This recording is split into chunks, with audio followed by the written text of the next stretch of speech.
Everybody have a computer screen up? Negative Ghost Rider. I can have mine up. What is the phrase? Negative Ghost Rider. The pattern's full. The pattern is full. The pattern is full. That's a negative Ghost Rider. I love it. I love it. Everybody feels all ready this morning, right? Ready to kick it up? Oh yeah.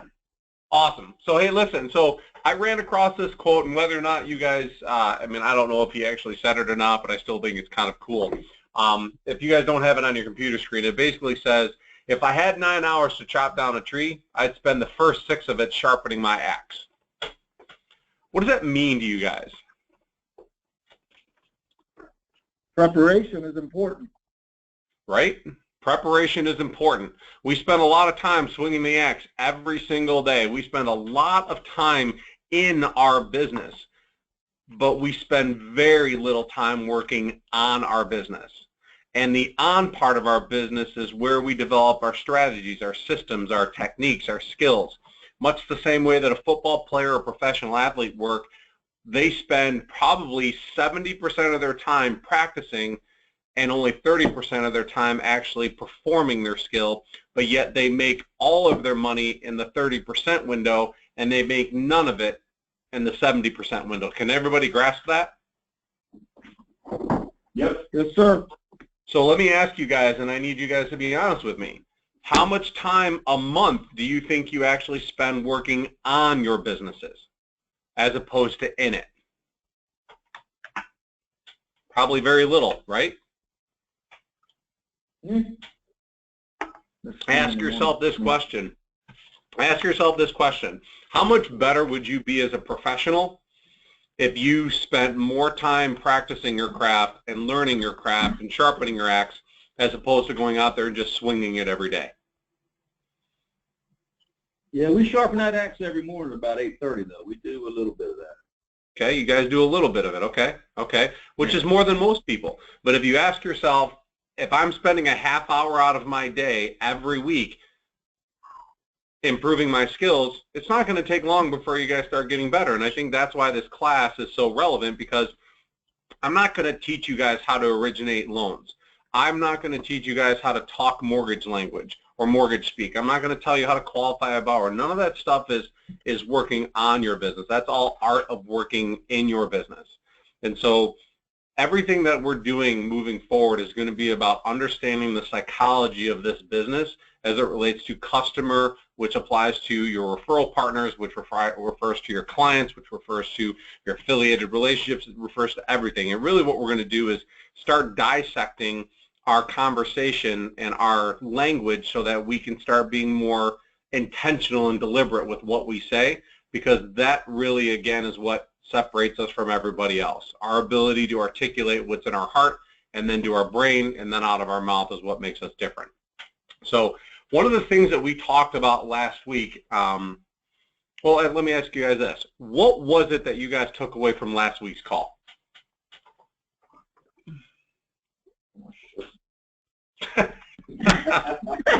Come on, guys. Come on, guys. I'm not playing around with this, man. You guys better start remembering this stuff because it's important.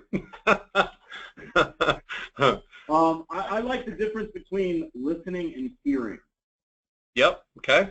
I think that's a pivotal concept that a lot of times we're just talking and we assume if they're nodding that we're connecting, and that is not the case. No, it's not.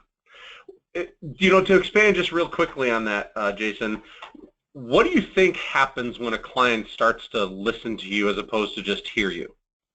Take it a step farther. What do you think happens with the client? Well, I mean, based on what you said last week and based on what I've experienced, an emotional connection is formed. And at that point, you become not a commodity, but you become a human being that's actually trying to help them. You become more trustworthy. We're always looking for how to make our clients believe us, right? That's the ultimate goal. We want them to believe what we're saying so that they don't have to go out to the population again to try to find answers to the questions that they have. Is that fair? Mm-hmm. Correct. Really what we're trying to do is get people to like us, know us, and trust us. Correct? Correct. When you get somebody to start listening to you, they begin to start trusting you. Somebody who hears you is literally just listening to the Charlie Brown wah, wah, wah, wah, wah, wah, wah sound coming out of your mouth, waiting for that moment where either they can make the decision that they want to leave or they want to make the decision that you're somebody of value to them.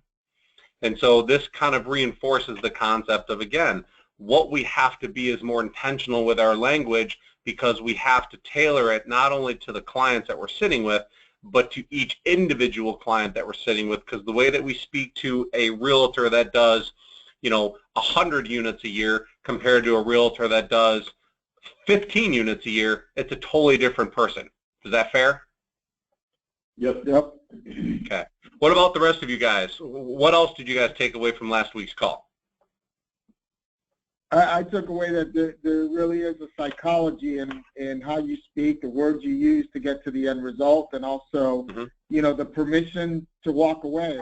Like, I don't need your business. Right. I want it. We have to see if it's a fit, but just having that permission to have that confidence, so it's a different conversation. Right. Why do you think coming from a place of want versus need is so powerful? Well, in sales, if I need your business, the other person is always thinking, what's in it for you, as opposed to the value that you're going to bring them. Right. When you come from a place of desperation. Yeah, there's a sense of desperation. When you come from a place of want, I mean, I'm not going to probably say anything that isn't off color here, but we've all been in relationships either where we are the needy person or the person that we're in a relationship with is the needy person. And most of us have found that during those relationships, they never really worked out until either both parties or one of the other party realizes that the need-based mindset doesn't really work, because we're always seeking somebody else to fill that gap in our life. The reality is that when you're happy and content with what you have, you're always willing to give more, and therefore the law of reciprocity kicks in, and it becomes a very symbiotic relationship, or a very healthy relationship, when you have two people that come from a want perspective. I'm not saying that there isn't a need in a relationship, but as a general rule, when you show up and you're emotionally wanting to be with somebody, it's different than showing up when you're emotionally in need of somebody. And I think that plays very true with our business relationships. People sense the eagerness of somebody that's in need. And when you're in need, it clearly defines that if I don't provide you with what you're asking me for, you're going to try to convince me to get it because you need me more than I need you. However, when you show up with a want-based mindset, it's a matter of I have to define my parameters first to see if you're a good fit. And when clients hear that, whether it's a realtor or a consumer, it shifts the attention away from a fear-based mindset of why, what is it that you're going to sell me? When's the pitch coming? When do I start feeling uncomfortable? To well, wow, I've never heard anybody say that to me, and it feels really comfortable. It feels very easy to listen to, because you're taking what's on the table already and you're uncovering it. So here's when you enter into a conversation with anybody, it's a fair assessment that everybody has questions in their mind, right? We show up to a conversation or a meeting, and that other person or couple shows up to the conversation, and each of us has questions that we're seeking to answer. Is that fair? Yeah. Okay. So recently I went to, I'm trying to become a little bit more handy with big projects around my house, not for any other reason that my dad's a carpenter and I've never inherited his trait, so I'm trying to learn from him as he gets closer to his 80s, and I want him to teach me how to do things. My father's not a very good teacher. That doesn't mean that he's not an amazing man. He's just more of a doer than he is a teacher. So I took on this project of building these landscaping steps in my backyard out to my barn, and I'd never done it before. So I walked into Home Depot, right down the street from my house, and I walked in, and they always had those greeters there. And the guy, the older guy, he asked me, he said, so can I help you with anything? I said, yeah, you know what, to be honest, I got to build these landscaping steps into my barn, and I've never done it before. This guy just blew my mind. He grabs me by the hand and says, listen, come follow me. So he takes me over to the lumber department, and he walks me through, and he basically builds the steps for me as I'm there, and he basically points out all the pieces of material, all the rebar, and the how to build a dead man, how to attach them, all the joints, and he starts drawing out a piece of paper all the different angles and how I need to do the rise and fall of the steps and all that stuff. And I'm sitting here listening to this guy for like an hour and a half, and I leave there with every bit of material, because this guy tells me he knows what he's doing, he's done it before, and he walks me through it, and he has a sense of confidence about what it is that I'm asking for. Do you know that I never once even looked at the receipt? Do you know what? I didn't even question the amount of money that I spent. I didn't even think to ask him what other materials are out there that could be cheaper or could help me save money. And it got me thinking, I'm like, it is amazing when somebody shows up and knows the questions that I have before I even ask them. What does that do to the consumer when the person that you're talking to knows the questions that you're thinking before you even ask them? What's the impact that it has? I think it puts you at ease. My God, it builds such a high level of confidence and trust in the person that you're working with. This guy could be totally out of his mind and had lied to me for an hour and a half, and I never would have known the difference. But I got home, and you know what happened? I followed his directions, and I built my damn steps. And you know what? Next time, I'm not going to any other Home Depot. I'm going back to that place, and I'm looking for the guy. Mm-hmm. The point is when you show up to a conversation, any conversation, and you're prepared and you know what the questions are before people ask them, it creates such a high level of trust, and it's almost like you're in their head. So another example, so if your significant other walks into the room and says, hey, how do I look? And you're like, wow, you look great. Or your significant other walks into the room and you look at them and go, wow, you look great, and it wasn't solicited, which means more to them? You say that again. Please repeat the question. We had a guy with a blower outside. The second one. The second one. You have a situation where your significant other walks into the room and says, hey, how do I look? And you're like, oh my God, you look great. Whereas the other time she walks in the room and you go, oh my God, you look great, before she asks. Which one do you think means more to her? Second one. Why? You're answering a question that they had in their head before they even asked it. They It was didn't have to ask for approval. Right. It means that you noticed, right? Yep. You noticed. Every client, and let me just clarify that. A client to me is a realtor, it's a referral partner, and it's a consumer. So when I say client, it covers the gamut. Anytime that you can address the questions, the concerns, the fears, long before they bring it up, you create a high level of trust and confidence. Because when you talk about what we would consider to be the white elephant in the room, and you're the one that brings it up, it's amazing. It's amazing the shift from hearing you to listening, how quickly it happens. And so as you sit down with your clients and you're engaged in these conversations, anytime that you can start the conversation off by trying to limit the fear and build trust, it's a win for you. So when you sit down with somebody for the first time, I always started with the permission to reject. I always gave the people that sat in front of me, before I talked about really anything of significance, I gave them a permission to reject me. And it was amazing the emotional shift that happens when you do that. And it would go something like this. You know what, Jason? I'm honored and thrilled at the chance that you took time out of your busy day to meet with me. I'm so looking forward to meeting with you. But one of the most important things to me is that we have a clear understanding moving forward. I respect your time, and I know you respect mine. So as we go through this conversation, we're going to try and figure out if we're going to be a good fit for each other. I know that you've got needs and goals and wants and desires, and I do as well, and we just have to see if it's going to be a good fit for us to work together. And so as we go through this, I want you to be okay knowing that if I'm not a good fit for you, it's okay. Remember I told you before that, or as you'll learn, that I come from a place of want, not need, meaning I'd love to earn your business, but my business is going to survive tomorrow with or without you, and we're probably, we'll just shake hands and part as friends, and hopefully I'll see you around someday.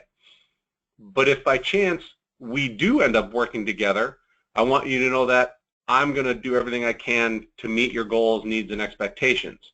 Now, on the same side of that coin, Jason, I want you to understand that I'm also interviewing you because my business is so vital to me, and the way that I've built it is so important that I don't just take on any client.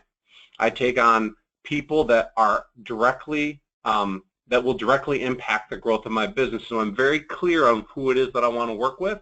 So I also want you to know that as we move forward, I'm also going to be trying to decide if we're a good fit. So as long as we're on the same page that if at the end of this meeting we're not a good fit, let's just shake hands and part as friends. Is that fair? I will tell you that I have never seen a shift the way that I see in people when you have that conversation before you start talking about anything. Why do you think that conversation plays such a vital role with people? You're giving them an out. Yeah. You're telling them that it's okay, that you're already addressing the fear that they have going into the meeting. You're taking them by the hand and saying, listen, it's okay. I'm not for everybody, and you're not for everybody. So you're basically dealing with the fear that they had that they may or may not have ever felt comfortable saying, but God knows you know that they're thinking it. And at that moment, you've now gotten into their head, and you've gotten in their head in a good way because now you've positioned yourself to be somebody of value to them because you know what they're thinking, and nobody else has ever said that to them.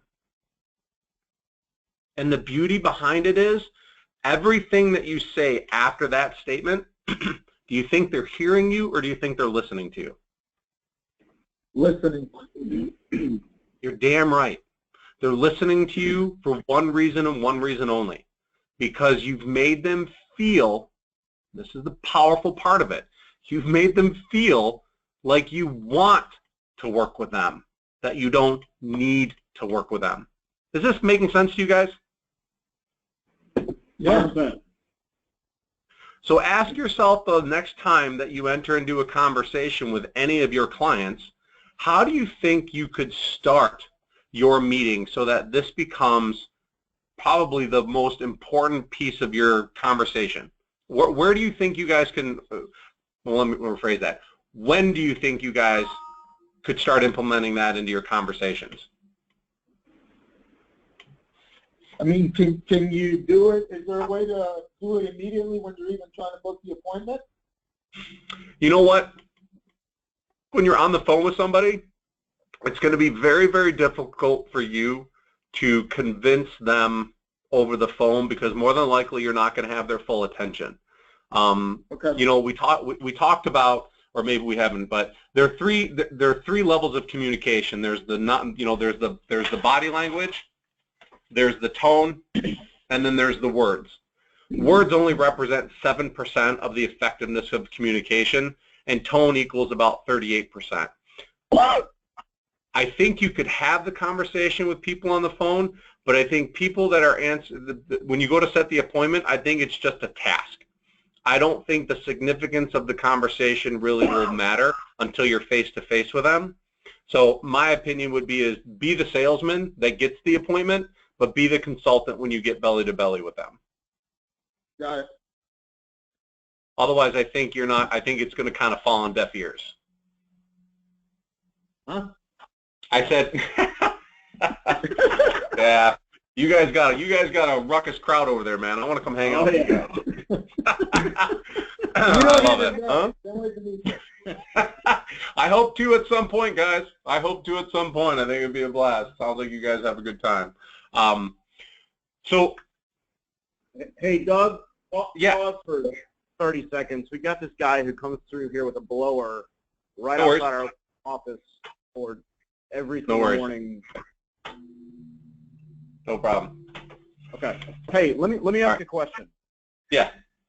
So we've been talking about the role of vulnerability in some of these initial interactions with the realtor.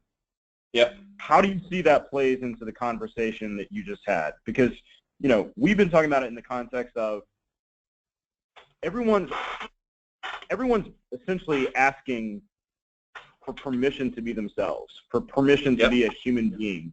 Yep. And, you know, we had a scenario where Dan is making amazing inroads into a team, and then now they just see each other as human beings, and now there's a level of, I would say, you know, candid conversation that can now occur that just wasn't occurring before.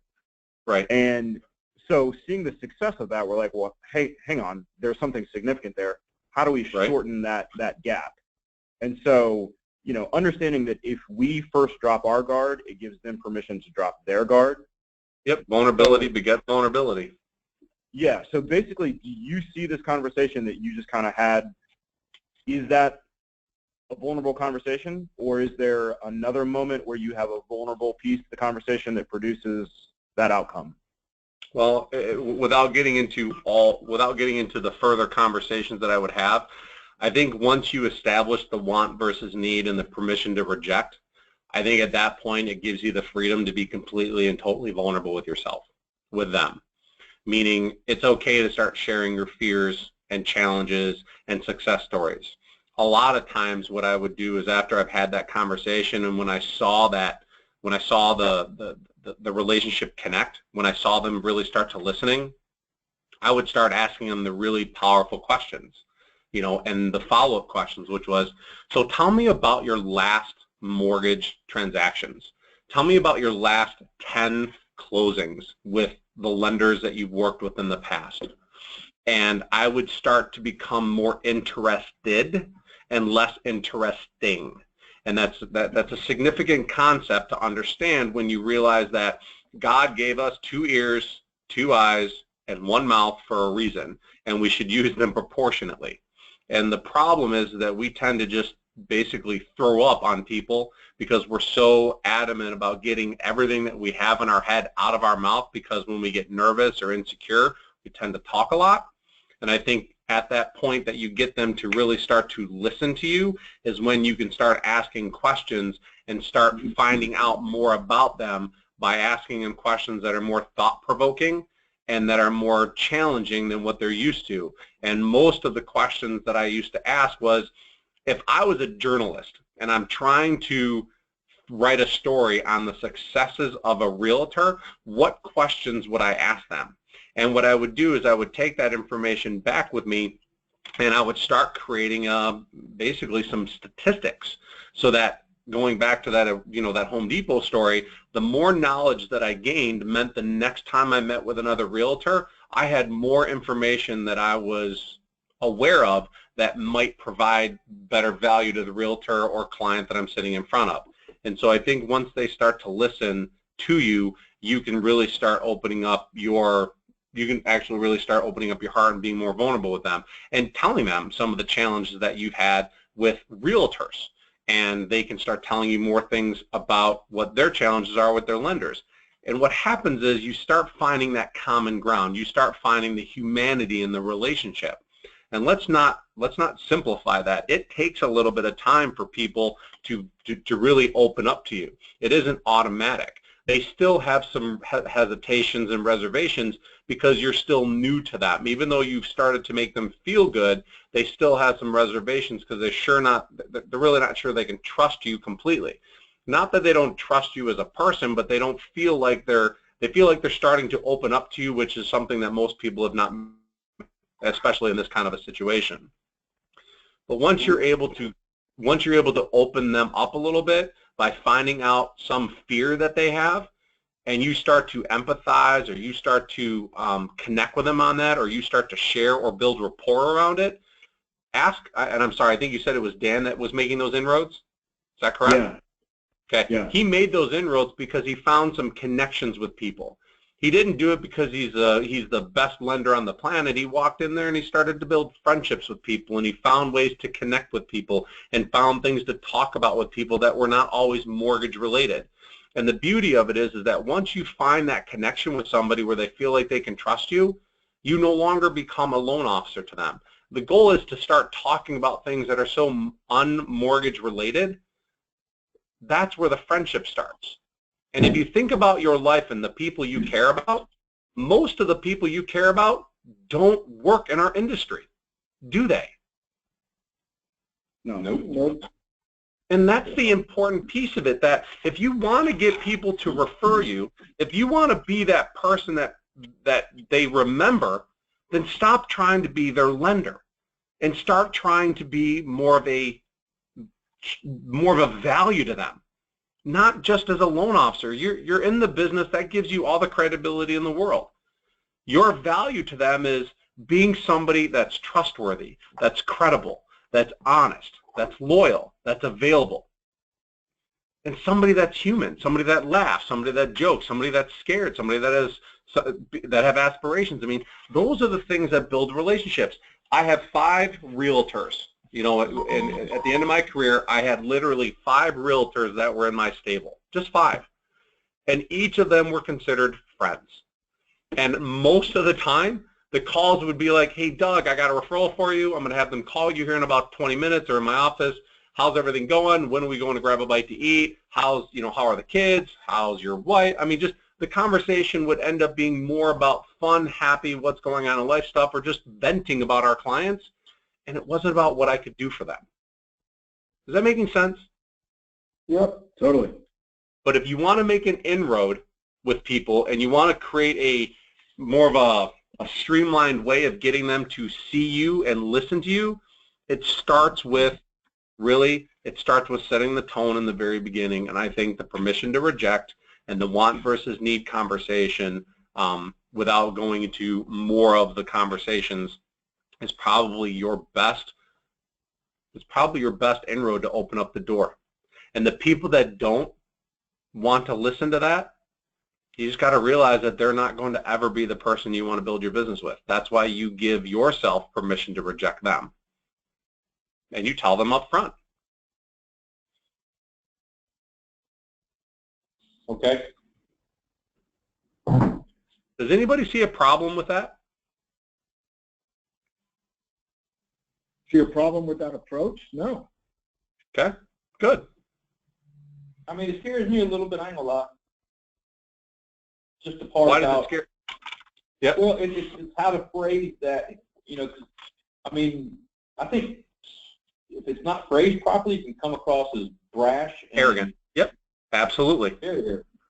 Yep. That's why you have to, and we'll work on this on the next call.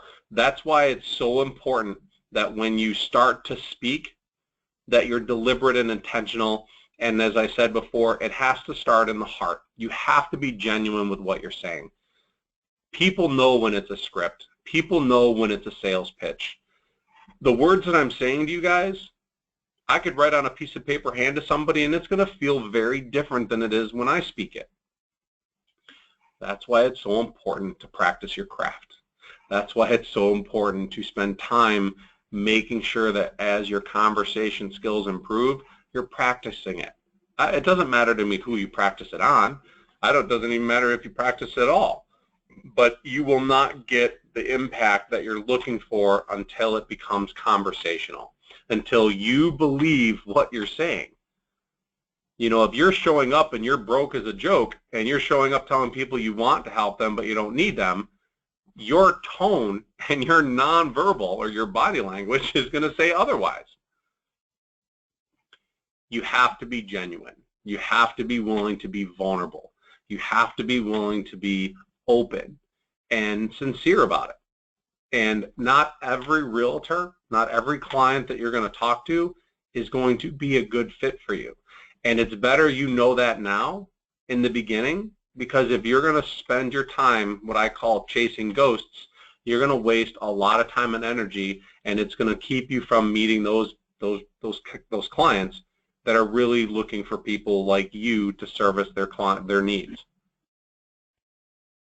And so I think one of the greatest strategies that you guys could work on is taking this conversation and really role-playing it out with each other and finding that sweet spot, because every one of you guys has a style. Every one of you guys has an ability that's different than me, that's different than Jason, different than Dan, different than Chris. I mean, you guys all have a different style. And it's going to take you about 25 or 30 times of actually doing it before you get into a rhythm of it. And the rhythm then becomes is when you can sit down and it just flows out of your mouth and it's conversational and it's genuine, that's when you're going to see the greatest results. Got it. Okay? I want you guys to notice those clients before they notice you. Meaning I want you to pull things out of them. I want you to answer the questions out loud that they have in their head before they ever say it.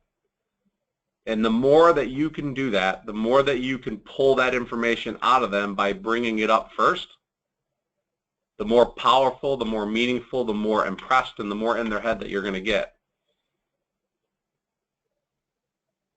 I mean, you guys all know what your realtors in your markets are looking for. Well, what they're looking for and what they tell you are two totally different things. What they tell you are all the commodities of our business. The truth is that if you really peel away the layers, you'd find out that every client, whether it's a consumer or a realtor, is looking for one thing and one thing only. They want somebody that makes them feel like they don't have to worry about it. They just want somebody to make them feel like they don't have to worry about it, whether it's going through the loan or referring somebody to the loan process. And any time that you can convince them that you are a professional and you understand the psychology of this, the greater chances you have of making them listen to you while all the other lenders, they're just hearing.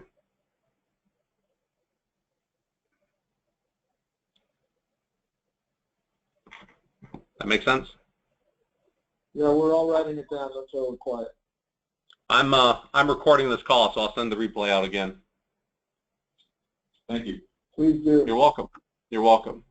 So anybody have any questions or thoughts that they'd like to share? I just think, you know, to your point, we just need to practice it. Right, right. And then you can throw your own, once you know it, then you can start throwing your own personality into it. Where it's natural. Right, right, right. You know, one of the fun things that I used to do, and people have told me that I have a unique ability to create analogies, and I always felt like analogies were something that people could relate to, people could always kind of connect with. And through the years, I've always had probably like 5 or 6 that I always use kind of on a repeated basis, depending on people that I was talking to. But one of the ones that I used the most was when I talked to realtors, and it was always helping them understand how my team is different. And I always used to kind of go into, you know, when we got to that place where we started to decide if we were a good fit or if my practice was going to be a practice that they could refer, or vice versa. You know, I wanted to find out if they were a good fit. And one of the stories that I would tell would be, so Jason, if you were going to travel someplace and you were going to arrive at an airport and you walked out onto the curb with your luggage and you were looking for transportation and you had a limousine parked and a taxi cab parked right next to one another, and you had a choice, and they were within 10-15% of the expense, and you had about a 45-minute car ride, which one would you choose? The limo. Now, why in God's green earth would you choose a limo for 15% more than the cab? It's going to be a more comfortable ride. Yep, that's Better true. experience. That's true. Okay, the better experience. Okay, so with a cab driver, let's not be unclear about this. A cab and a limo are really just 2 vehicles, 4 wheels going from point A to point B. Really, I mean, the product is the same, right? There's really not much difference in the product. The process in which you get there is a totally different experience. The limo driver versus the cab driver. You can close your eyes and see them vividly. You can hear them, you can see them, and you can probably smell the difference. You can also see the difference between the cab driver and the limo driver as they approach you and how they talk to you. You probably can also see the difference in how the cab driver handles your luggage versus the way that the limo driver handles your luggage. You can probably also see the difference from when you walk up to the car, how the limo driver handles it versus the cab driver. And once you're in the limo, you can totally feel and sense the difference between the cab driver and the limo driver experience. Now, let's not fool ourselves. The moment in which we arrive to our destination, what do we really want to get out of more? Do we really want to get out of a limo, or do we really want to get out of a cab? Limo. Yeah, man, there's something cool. There's something very, very raw about stepping out of a limo and feeling like, man, I've made it. Like, I have the ability to pick a limo, and I'll tell you what, I don't care if anybody notices. Just the fact that I'm stepping out of the limo, man, sets me alive. I mean, it's a cool experience. Now, Mr. Client. There's a bar in the limo. What's that? I said also there's a bar in the limo. Yeah. But the best part about it is you can all remember what it was like to be in a limo, and you can all remember what it was like to be in a cab. And every one of us knows the difference. So when you think about your mortgage practice and the way that your team is built, don't sell yourself short. Our business operates a limousine service that every client wants to be a part of. Not every client, but most clients. So we're not looking for somebody who's going to get in our limo and rip the seats, trash the inside. We're not for everybody. That's why we're slightly higher as an expense. But the overall attention to detail, the overall experience is that by the time our clients get out of the limo, not only will they remember us, but we work really hard at making sure that they tell their friends and the people in their life that they care about what a great experience they have with us, so the next time that they travel, they seek us out. Now, Mr. Realtor, Mr. Client, how do you see your business?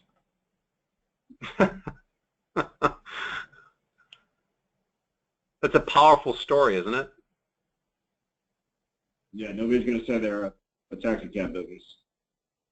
When you start using, when you get people to listen to you, that story and some of the other ones that I have really create something tangible, something that's very memorable. Because we've all been in a limo, or most of us have. We've all seen the inside of a limo. We all know what the difference is. The product. You probably use that same analogy and just switch it from an airplane flight from coach to first class. You could. You absolutely could. That's right. That's no different. You know, when we get on an airplane, what we're looking for is we're just looking for somebody to take us from point A to point B. We don't really concern ourselves with the pilot. We just want to make sure the flight attendants are going to service us and take care of us, and the cabin's going to be comfortable and so forth. But you're right. So more often than not, when you start first seat, right. Well, you got to run the risk of when you start talking about a flight, which is another one of my stories. You want to make sure that that person doesn't have a bad experience in an airplane. So I tend to avoid the whole conversation about first class and coach, and I talk more about how the process from getting from point A to point B is very unpredictable. I use the airplane analogy in a different phase of the process, but you absolutely could use it with your clients as well. Do you have there's a bunch of rowboat analogy? What's that? You have a rowboat analogy. I don't. What is it? Oh, you got to hear Chris's rowboat analogy. I want to hear this rowboat analogy, and I may have to pay you for the rights to use it. Well, it's expensive, but we can work it out. Well, you might be worth it. Let's hear it. You might be worth it, but I want to hear it first. Basically, when I'm talking about partnerships with our potential agents, and how important a partnership is to me, and I use an analogy to kind of what a partnership is, and I always go to the rowboat. I say, you've been in a rowboat, of course, in your life, and You're on one side of the boat, I'm on the other side of the boat, and we're both paddling. And we're paddling to the closing, the destination. If one of us stops paddling, that rowboat starts going in circles, and we never reach our destination. Yep. So in order to have a partnership, through good times and bad, through calm water and waves, we both have to always make sure we're paddling in the same direction to the same destination. Absolutely. Doug, you can make that check out to Chris DeLapo. Man, is it going to cost me? Is it going to cost me more? Unfortunately, he doesn't take credit cards yet, but right. Check or money order is fine. Is it going to be? Is it going to cost me more to buy the stamp than it is to pay for the rights to use that? Pretty close. Pretty close. I think anytime that you guys can use an analogy to describe your business, it impacts the person listening so much more because I read somewhere and I couldn't tell you where I read it, but I believe it through and through that we tend to remember stories more than we tend to remember facts and figures, and that's because it evokes a feeling when we talk about it. I mean, when you're telling me the story about the rowboat, I can remember the last time I was on a canoe. I can remember the last time I was canoeing with my oldest daughter down the river in Crystal. We went to is it Itchitucky, the Crystal Itchitucky Springs in Florida, in Central Florida near Jacksonville. We went canoeing. Yeah, well, it's where you can look down in these like springs, and you can see like 80 feet underneath the water. People go scuba diving there, and it's beautiful. I mean, it's just amazing looking things. But I remember her and I having to learn how to canoe together because we'd never done it before. And it was funny how hard it was to remain in a straight line. And I remember how frustrated I got being in the back of the boat and how frustrated she got being in the front of the boat until we figured out how to talk and until we got into a rhythm. So I can remember the last time I was in that situation, and that evokes a memory. And I remember how difficult it was and how good it felt once we figured out how to work together. And I think that's an amazing analogy to use. And I think any time that you can bring analogies into your conversation and avoid the adjectives that most of us use, you become more of a consultant. You become more of a relationship-based person because you're really resonating with the emotional side of people and not just the transactional. So I love it. Awesome. That's why they call him the wizard. That's why they call him the wizard. Abracadabra, buddy. I'll just call you Gandalf. All right, Gandalf. I'm out. I'm done. That's all. That's my soapbox for today. Here's what I want you guys. Here's what I want you guys. So we can practice. You betcha. I want you guys to do me a favor. I really want you guys to practice this. Next week, when we go through the classes, we're not gonna practice on our calls because I want to keep evolving the conversation into higher value type things. What I want you guys to do is I really want you guys to add this to your conversations. Practice it, role play it, implement it, make it your own, and watch the transformation happen with the agents that you're talking to, and watch how the conversation quickly gets away from process, rate, fees, all those things that you're used to talking about or feel like your crutch is, and just start listening to what happens, and we'll start working on how we can start peeling away the layers with the agents next time or your clients, and really start developing that vulnerability that Jason was talking about. Word. Awesome, Doug. Word. Guys, have a great weekend. Enjoy your time with your families. Be good, and we'll talk to you guys next week. You too, Doug. Take care, guys.